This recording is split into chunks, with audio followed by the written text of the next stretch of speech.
Bienvenue dans notre méditation. Notre Dieu est merveilleux, dont le titre est sans complexe. L'heure venue, il se mit à table et les apôtres avec lui. Il leur dit: j'ai désiré vivement manger cette Pâque avec vous avant de souffrir. Luc 22, versets 14 à 15. Pourquoi le Seigneur désirait-il tant prendre le repas de la Pâque avec ses disciples, comme l'indique notre texte biblique d'aujourd'hui? Ce serait le dernier repas qu'il prendrait avec eux avant sa mort et des circonstances très particulières entoureraient ces derniers moments. L'une d'entre elles, la discussion qu'ils avaient eue pour savoir lequel d'entre eux était le plus grand. Peut-on imaginer un événement plus inopportun et plus contestable que celui-ci?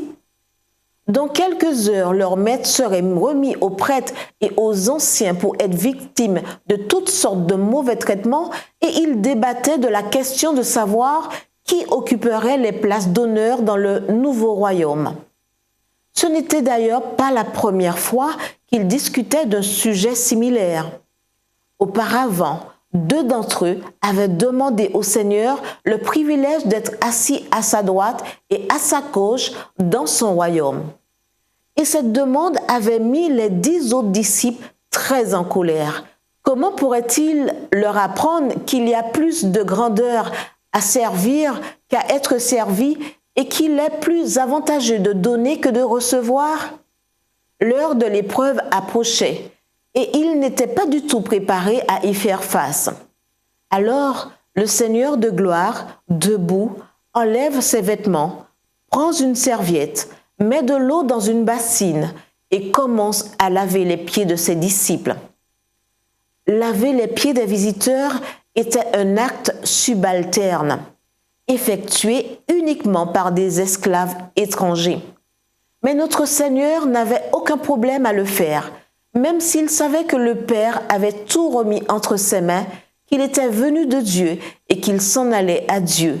Jean 13, verset 3.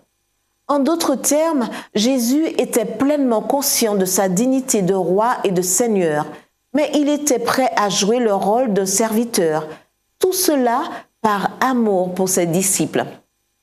Alors que leur préoccupation était de savoir qui allait occuper la plus haute fonction, son souci était de bannir de leur cœur égoïste l'esprit d'orgueil et d'autosuffisance. Grâce à cette action du Seigneur, dit le livre Jésus-Christ, leurs yeux s'ouvrirent, leurs cœurs se remplirent de honte et d'humilité.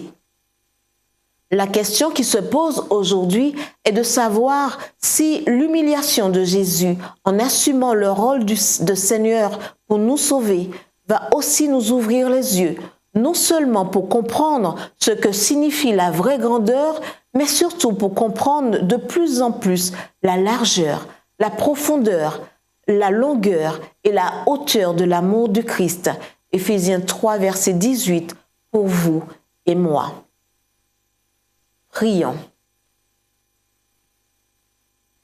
Merci Seigneur Jésus, parce que bien que tu aies toujours été conscient de ta dignité royale, tu as assumé le rôle d'un serviteur afin de me sauver. En ton nom. Amen.